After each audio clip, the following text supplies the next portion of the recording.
नमस्कार, आप देख रहे हैं खबर भारत और मैं हूं आपके साथ नैन्सी शर्मा। भोपाल गैस त्रासदी को हुए 37 साल गुजर चुके हैं। 1984 की 2-3 दिसंबर की वो काली रात आज भी भोपाल के हर इंसान को याद है।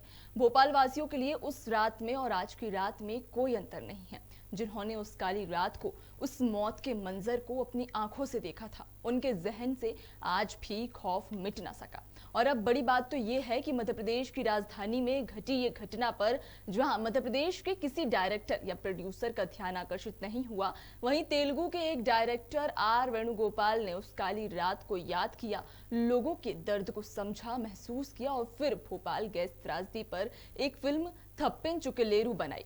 खबर भारत की टीम ने डायरेक्टर रुद्रपटला वेणुगोपाल से और उनके बेटे शिवमशु रुद्रपटला से खास बातचीत की और इस फिल्म के बारे में विस्तार से जाना। बताएंगे, लेकिन उससे पहले देखिए ये खास रिपोर्ट।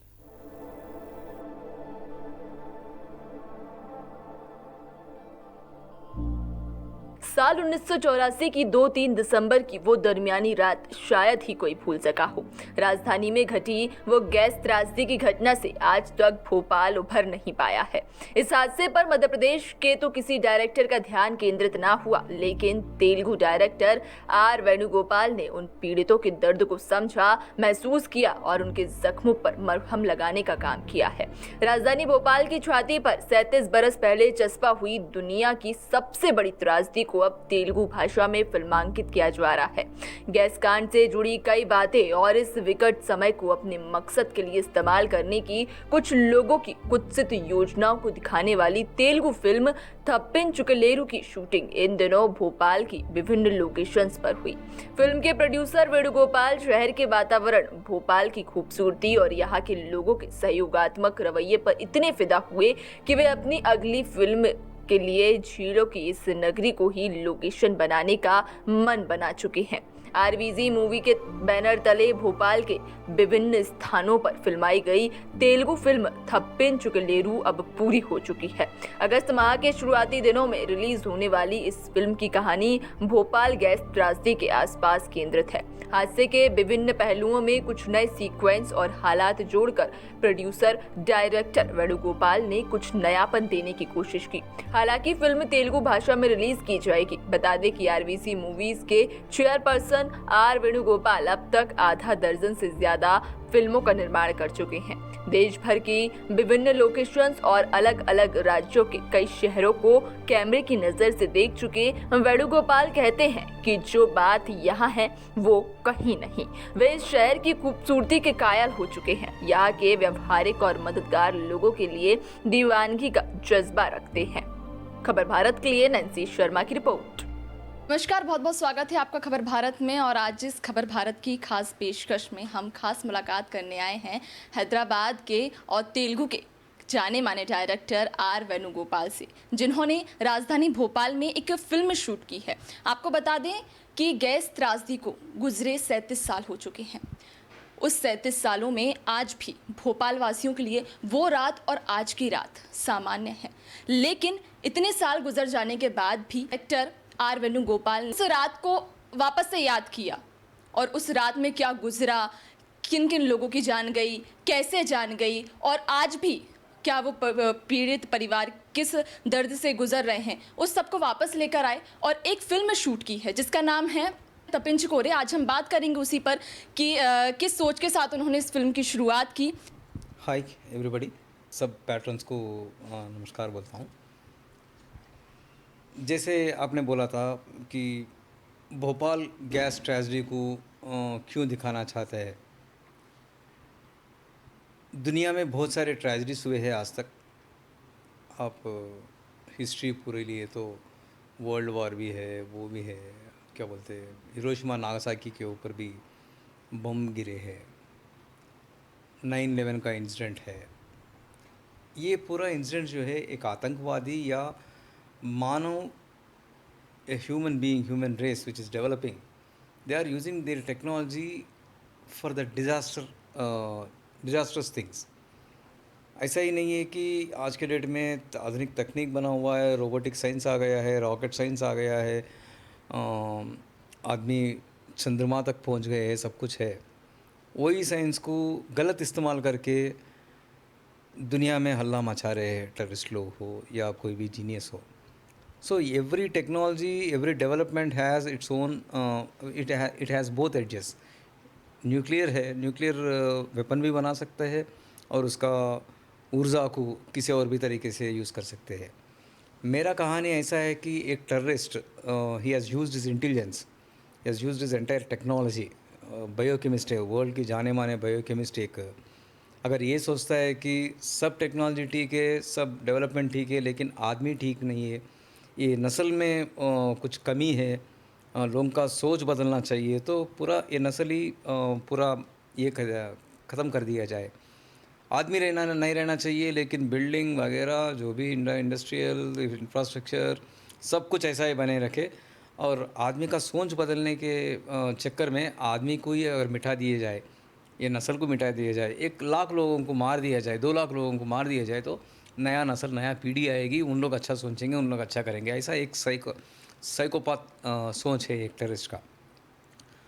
तो उसमें मुझे ये फिट हो रहा था कि कोई पैंडमिक ले सकते हैं, इसमें कोई और जगह ले सकते हैं, कुछ भी ले सकते हैं, लेकिन आज के डेट में भी एक इंडस्ट्रियल ट्रेजेडी जो कहा जाता है एंटायर वर्ल्ड में, वो भोपाल का गैस ट्रेजेडी है.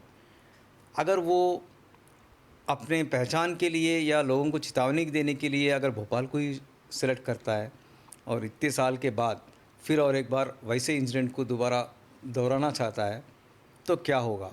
क्या अपना गवर्नमेंट चुप रहेगी या वो आगे से उसको पहचान नहीं पाएगी, रोक नहीं पाएगी?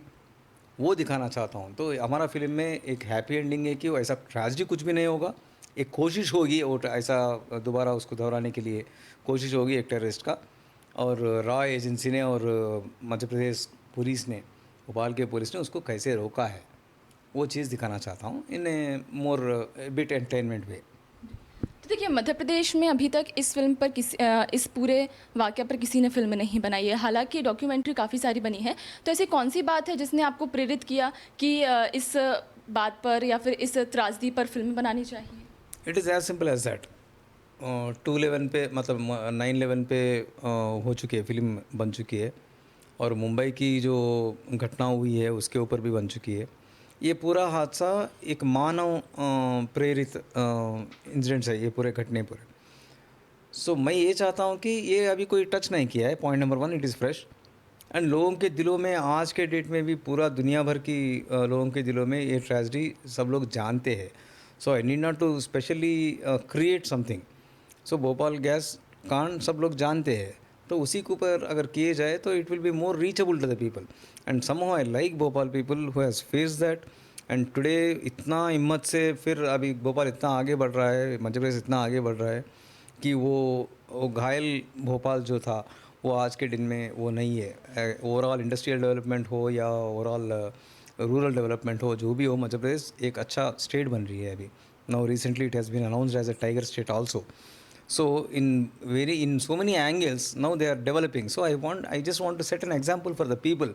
जिसके साथ भी ऐसे घटने हुए, जिसके साथ भी ऐसे कोई भी स्टेट में या कोई भी दुनिया की कोई भी इलाके में ऐसा कुछ हो भी जाए, तो अपने को हिम्मत हारना नहीं चाहिए और उसके साथ वो झेलते हुए आगे भी बढ़ना चाहिए. One can not stop for an incident. Like अभी सुनामी आई है, सुनामी तो इट्स एन एक्सीडेंट, कोई अपने हाथ में नहीं है रोकने का, लेकिन ऐसी चीज़ हम रोक सकते हैं. We are alert. जैसा अभी हम पैंडमिक को रोक रहे हैं, कोविड को रोक रहे हैं, अपना सैनिटाइज कर रहे हैं, मास्क पहन रहे हैं और सोशल डिस्टेंस मेंटेन करके पैंडमिक को सक्सेसफुली जैसा रोक रहे हैं, तो ऐसे चीज़ों को भी कोई भी छोटा सा डाउट भी आए, कोई भी ऐसा कोशिश करे, तब भी पीपल अलर्ट लेने से, गवर्नमेंट अलर्ट रहने से ऐसे सिचुएशंस को रोक सकते हैं हम. So I just want to make it an example for that. तो भोपाल से अगर देखा जाए, राजधानी भोपाल से आपने इस फ़िल्म में कितने लोगों को शामिल किया है? यहाँ का तकरीबन 250 से ऊपर लोग इसमें फ़िल्म में शामिल है, जूनियर आर्टिस्ट के अलावा. जूनियर आर्टिस्ट तो बहुत है, मतलब एक सीन निकाला हूँ मैं यूनियन कार्बाइड का ने. I think we have shot around 5 से लेकर 600 लोग शामिल थे उसमें. So we have used all the talent here, particularly in production. On the screen इतने लोग हैं, ऑफ द स्क्रीन तो बहुत लोग हैं यहाँ का, मैं जिसको यूज़ किया हूँ यहाँ पर. पर्टिकुलरली कोलंबस मीडिया यहाँ का मेरा लाइन प्रोड्यूसर से, उन लोगों का टीम 7-8 लोग है, लेकिन इतना बेहतरीन काम किए वो लोगों ने. So they have very good contacts and everything is here. So maximum लोगों को मैंने यूटिलाइज़ किया है फिल्म में, मतलब उन लोगों से मदद लिया हूँ ये फिल्म कंप्लीट करने के लिए। पर्टिकुलरली एमपी टूरिज़्म बोर्ड, उन लोग भी उसका सहायता बहुत बहुत बेहतरीन था। The way they have responded and they in getting a permissions और making our shooting very peaceful and planning everything, उन लोगों ने भी मुझे बहुत सपोर्ट किया है। तो देखा जाए अगर तो आपने कई सारी फिल्म बनाई हैं, कई जगह पर भी आपने शूट किया होगा। राजधानी भोपाल में आपको ऐसी क्या खासियत लगी? आपने राजधानी भोपाल में शूट किया, तो यहाँ की आपको ऐसी कौन-कौन सी बातें अच्छी लगी, या फिर यहाँ की कुछ लोकेशंस जो आपके दिल में बैठ गई हों, जो आपको बहुत अच्छी लगी हों? यहाँ का आजू बाजू लोकेशन के बारे में बोला जाए तो एक कैरवा डैम बहुत अच्छा लगा था मुझे। क्लाइमैक्स पूरा मैं वहीं पर शूट किया था। It's a very different stone structure what I have seen in that particular valley, a small valley of Kerwa. Very different. That particular stone structure I have seen only in Mackana's Gold. बहुत साल पहले वहाँ पर किया, foreign में किया गया था। और ऐसे स्ट्रक्चर तेलंगाना के बॉर्डर एपी में श्रीशैलम बोल के एक जगह है, वहाँ पर है। दैट लूज स्टोन स्ट्रक्चर बोलते हैं, इट्स स्लेटेड स्टोन स्ट्रक्चर।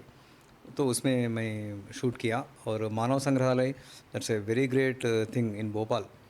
इतने सारे कंस्ट्रक्शंस जो पुराने, मतलब सदियों पुराने कंस्ट्रक्शंस को रीमेक किया गया है, मतलब रीबिल्ड किया गया है वहाँ पर। It's wonderful to see. It is not that easy for everybody to see. मेरे ख्याल से सारी इंडिया में ऐसा ही एक ही मानव संग्रहालय है जिसमें उतना ब्यूटीफुल स्ट्रक्चर्स है।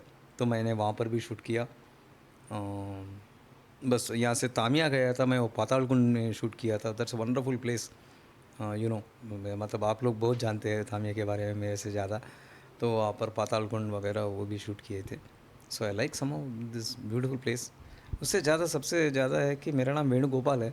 सो गोपाल का भोपाल से कुछ ना कुछ वास्ता होगा, मतलब देर में भी some internal relation, that is how I like it. तो मैं थोड़ा सा व्यक्तिगत पे भी जाना चाहूँगी। फ़िल्में आपने कई सारी शूट की हैं। अब ये आपको कब विचार आया, या फिर आपने उम्र के किस पड़ाव में आपने ये सोचा कि मुझे इस इंडस्ट्री में जाना चाहिए, या फिर इस इंडस्ट्री से ये शुरुआत करनी चाहिए? और कौन-कौन से ऐसे ऑब्स्टिकल्स आपको रास्ते में दिखे, जिनकी वजह से कभी आपके मन में ये विचार भी आया होगा कि अब मुझे इससे वापस आ जाना चाहिए, लेकिन फिर क्या ऐसी उम्मीद आपके मन में जागी, जो सोचकर आप फिर आगे बढ़े? बहुत अच्छा क्वेश्चन है। पहली बात ये होता है कि फ़िल्म एक जुनून होता है, पागलपन होता है। मैं बेसिकली पेंटर हूँ, आर्टिस्ट हूँ।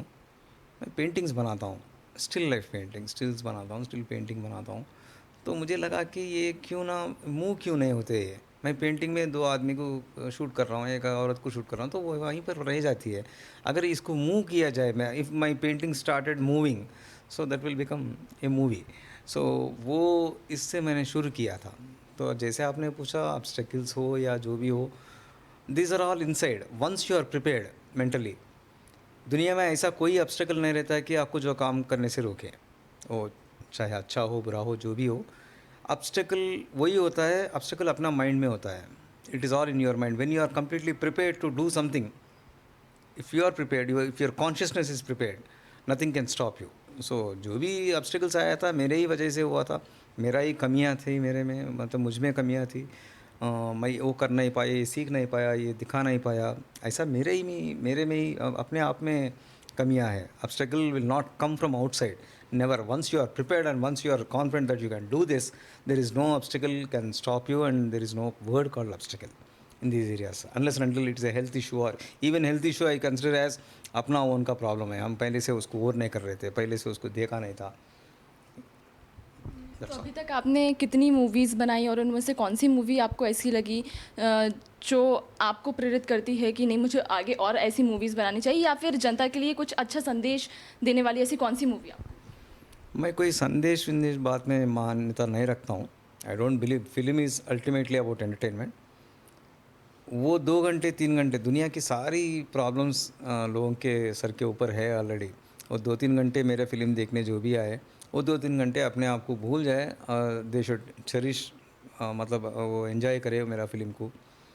संदेश जहाँ की बात होती है, अपना भारत संस्कृति में ही ऐसा कुछ चीज़ है कि हम अपना एक धर्म है, अपना एक सिस्टम है। वो सिस्टम से आगे कुछ दिखाते भी नहीं हम। मतलब हम कभी नहीं ये नहीं बोलेंगे कि वो रेप करो, कभी ये नहीं बोलेंगे कि आप मर्डर करो। ये पूरा बुरी बात है, सब लोग जानते हैं। So I never encourage such things, but at the same time I am not going to give any संदेश जैसा कि आप ऐसा मत करो, ऐसा रहिए, ऐसा रहने से अच्छा होता है, ये नहीं रहता। अगर ये फिल्म में दे रहा हूँ तो कुछ ना कुछ संदेश दे रहा हूँ, तो बी अलर्ट। बी अलर्ट भी एक संदेश है। सो वैसे संदेश में बिलीव करता हूँ मैं, otherwise I don't give any संदेश इन माई फिल्म।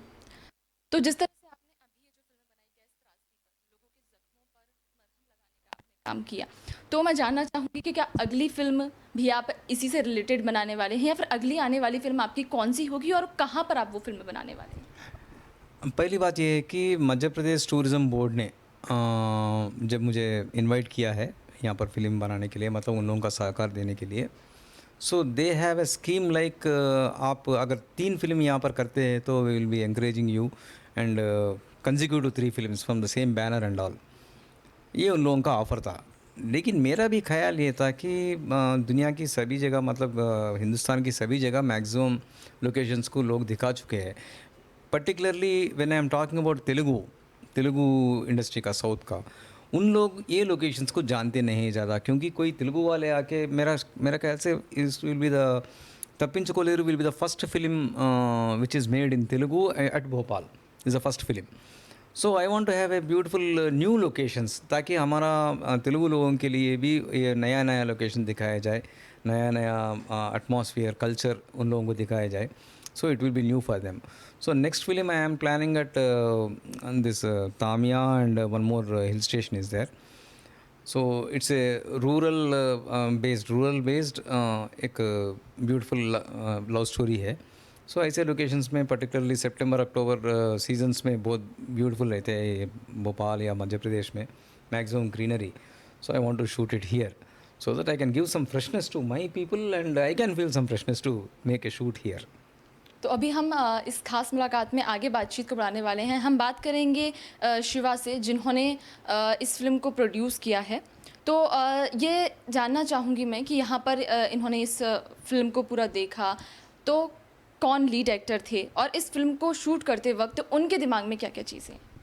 मतलब पहली बात कहना चाहूँ तो मेन स्टोरी का जो प्लॉट है वो भोपाल ट्रेजेडी से जुड़ी हुई है, और ऊपर से जो भी लीड एक्टर्स साउथ से हैं, और हमारे पूरी प्रोडक्शन साउथ से है, साउथ तेलुगु फिल्म्स बनाते हैं, और यहाँ पे आके शूट करना इट वाज मोर रियलिस्टिक। मतलब जो इंसिडेंट, ये भोपाल का सेट पूरा मैं वहाँ नहीं डाल सकता हूँ हैदराबाद में, तो मैंने सोचा कि मतलब अगर ये पूरी फिल्म ही भोपाल में बने, मतलब बहुत कनेक्टेड रहेगी और यहाँ से ज़्यादा इन्फॉर्मेशन मिल जाएगा, और यहाँ के लोकेशंस भी बहुत अच्छे हैं वैसे। और ऊपर से जब स्टोरी का मेन प्लॉट यहाँ पे हो तो ज़्यादा ये कॉन्फिडेंट लगा कि वहाँ पे अगर बनी तो it will be more connected to the story, and at the same time we know more information about what happened here. तो वो मेन मोटिव था यहाँ पे शूट करने के लिए। तो आपने इससे पहले भी कई फिल्म्स शूट की होंगी, कई अलग जगह पे भी आपने शूट किया होगा, तो आपको क्या डिफरेंस लगा उन फिल्म्स में और इन फिल्म्स में? क्या आपको अंतर? फिल्म्स के हिसाब से नहीं, मतलब मैं अगर बोलूँ तो प्रोडक्शंस के हिसाब से देखता हूँ, क्योंकि अगर जनरली हम जब दूसरे लोकेशंस जाते हैं, आउटडोर जाते हैं, मतलब जो सिटी में ना हो और दूसरी सिटी में करते हैं, we usually go for a collaboration with a line producer there, मतलब जो लोकल्स हैं और वहाँ के जो वेंडर्स हैं। और डिफरेंस में मतलब एक स्पेसिफिक पॉइंट में मैं ये बोलना चाहता हूँ कि यहाँ पे हम लोग कोलंबस मल्टीमीडिया एंड एंटरटेनमेंट के साथ काम कर रहे थे। यहाँ पे they made us work very easy. यहाँ पे परमिशंस लेना है, नहीं तो अगर यहाँ पे किसी चीज़ की बैक स्टोरी जाननी है, जैसे इन्फॉर्मेशन जाननी है और इंटरव्यूज़ लेने हैं, और जो उस स्ट्रैटेजी में वो रात, मतलब भोपाल्स ब्लैक डे वो दिन थे, उन लोगों से डायरेक्ट मुलाकात भी कराई उन्होंने। एंड यहाँ पे लोकेशंस के परमिशंस हो या शूटिंग के लिए कुछ चाहिए हो, जो everything, I mean I have got everything with a wonderful support. So I would actually like to thank them that they have made it possible for me to go for a easy shooting. वो difference है, और वो specifically mention इसलिए किया है मैंने क्योंकि बाकी के आउटडोर्स जब मैंने शूट किया, मैं मैक्सिमम अपने प्रोडक्शन को खुद लेके जाता हूँ। I do the things even in the other places, पर यहाँ पे without them I think it would have been a little difficult, and even in the future I am sure will collaborate with them. तो भोपाल से आपने अगर देखा जाए तो आपने कितने लोगों को इस फिल्म में इंक्लूड किया है और आप क्या कहना चाहेंगे भोपाल वासियों को? भोपाल वासियों के लिए कहना I do that in a bit, but ये फिल्म के लिए जितने लोगों को हम लोगों ने हायर किया है, जो व्हीकल्स भेजे हैं, जिन्होंने ड्राइवर्स हैं, नहीं तो लोकेशन में लाइट्स लगा चुके हैं, नहीं तो whatever the rest of the work was there, मतलब कैटरिंग हो या कुछ भी हो, we have given I can't say we have given work to people, but I can say they have supported us very well. तो बहुत support मिल चुकी है यहाँ से, and their local talent is highly appreciated because यहाँ पे movie में there was a villains assistant who is main is also the stuntsman in the movie and who has choreographed a small action sequence. His name is Syed Adil Kazmi, and he's a localite from Bhopal. We have chosen him to be in one of the actors in the film. In the climax, he's there, and he has completed the entire action sequence by himself. So I would say talent is very high in this area, and it is just to be exposed. So मेरा मानना ये है कि यहाँ के local talent continuous higher करना चाहता हूँ, और जहाँ तक हो सके वहाँ तक करना चाहता हूँ क्योंकि मैं कहीं और से लेके आ गया तो वो बहुत रीजनल बन गया। मतलब मेरे को हैदराबाद में मिल सकते हैं, पर अच्छा तो यही रहेगा कि वहाँ अगर कहीं जा रहा हूँ तो वहाँ का इस्तेमाल करूँ, मतलब वहाँ की चीज़ भी इस्तेमाल करूँ। तो अगली जो फिल्म आप शूट करने वाले हैं उसमें आपका क्या रोल रहेगा और किस टॉपिक पे आप फिल्में शूट करने वाले हैं? जी, अगली स्टोरी मतलब RVG मूवीज़ बैनर से same it will be the 8th movie I guess. So in that movie I am acting as a lead actor, and वो मध्य प्रदेश में इसलिए बन रही है कि because of the locations, it is more into tribal locations, and it has its own flavour of the movie. So in that we have found very good locations in Madhya Pradesh itself, in and around Bhopal as well, and there is also a little city sequence in the film. And उसमें मैं lead कर रहा हूँ, मतलब lead acting, I'm being the lead in the film. And बस मतलब वही कहना था मुझे, because I've chosen this area only because of the huge support I have here, and at the same time we have very good invitation from the Madhya Pradesh Tourism Board, and the government has been very supportive till date, and I think that will continue the same. And then I wish to take local talent as well there. तो हमने अभी बात की शिवा से, तो एक बात तो साफ तौर पर जाहिर हो गई कि कहीं ना कहीं अब मध्य प्रदेश भी तेलुगु वासियों के दिल में समा चुका है, और जिसके चलते अभी अपनी अगली फिल्म भी मध्य प्रदेश में ही शूट करने वाले हैं। कैमरामैन रिजवान के साथ नैन्सी, भोपाल।